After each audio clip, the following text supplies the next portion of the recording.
I fantasize a lot about dying. Will I get hit by a truck or get diagnosed with cancer? And who will be there at the end? How many friends will show up? How many exes fly in for the funeral? But recently I've been imagining myself dead. Hands splayed out with a bullet in my chest, I imagine the police arresting me for wearing black. Government making me disappear for writing this poem. For saying fuck detention camps. My father on state TV apologizing on my behalf. 對唔住, he would say, bowing at a 90-degree angle. 我個女知錯㗎喇. I imagine being at the border trying to return to Hong Kong and being told the city no longer exists. Oh, I would say. So I'm dead. I wanted to write a beautiful poem, but another student has died. Another 21-year-old shot for wearing black, another 15-year-old girl's body found at the bottom of the ocean, another campus of students writing their death notes as I speak. Today is the 162nd day Hong Kong fights for its survival, and I want to tell you an accurate story of just facts. My name is Stephanie Kuo, Guo Gai. I was born in 1995 in British colonial Hong Kong, and most of my life has been a ticking time bomb of censorship and surveillance, autocracy and propaganda. Today is the 162nd day my people have been taking to the streets. And from ages 11 to 83, over 4,500 have been arrested, 3,000 injured, over 14 live rounds, 1,000 beanbag rounds, 1,000 sponge rounds, 5,000 rubber bullets, and 9,500 canisters of tear gas have been fired, and over 6.5 million citizens exposed. My people have been burned and beaten, attacked and abused, assaulted, raped, shot, threatened, taunted, drowned, and killed. I have watched countless videos of cracked skulls and broken bones, taunted citizens and last breaths, innocent screams from children on the street. Another student has died. He fell, they say. It was an accident, they say, from a third-story parking lot, they say.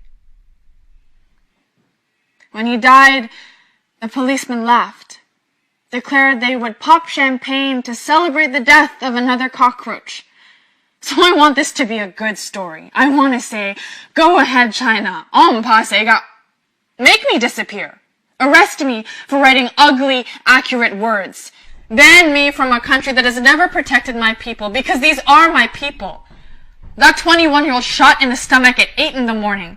Pedestrian run over by a police motorcade. Social worker shot and blinded in the eye with a rubber bullet. Woman arrested and raped by 4 police officers. 14-year-old kid locked away for owning a laser pointer. They all could have been me. Every morning I wake up to images of cracked skulls on the streets in a country that will fall at China's feet for trade and investment, the NBA and a booming American economy. I used to think about dying, to think about who would be there at the end, who really cared. But I've realized that it doesn't matter who comes in the aftermath. This is a country founded on freedom and democracy, voices of the people and the right to vote, so why does it feel like it's laying in bed with a communist regime? It has been 162 days and no government recognized by the UN, not even the UN itself, has come to support my city. No nation bold enough to forgo Chinese money in exchange for humanity. To stand up for murdered Muslims or the sovereignty of Taiwan.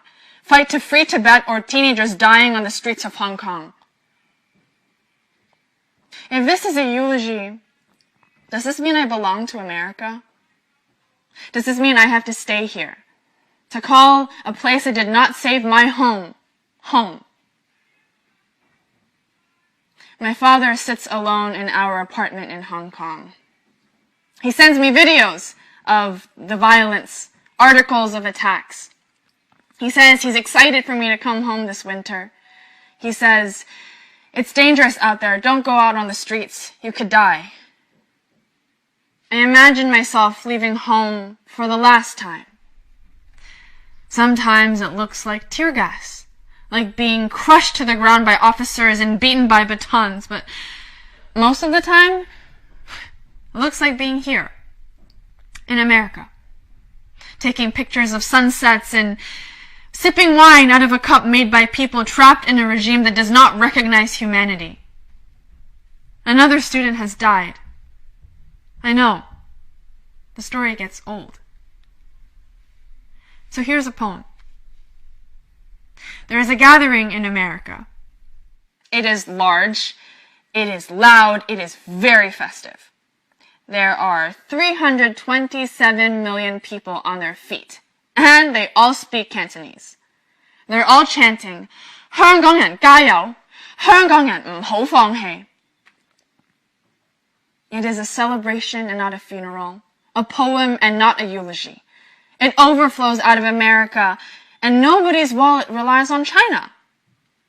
They all turn to me, all these Americans, to this dot of an island called Hong Kong, and they say, we're going to make sure this happens. We are going to make sure you survive. And for a brief moment, doesn't that sound beautiful?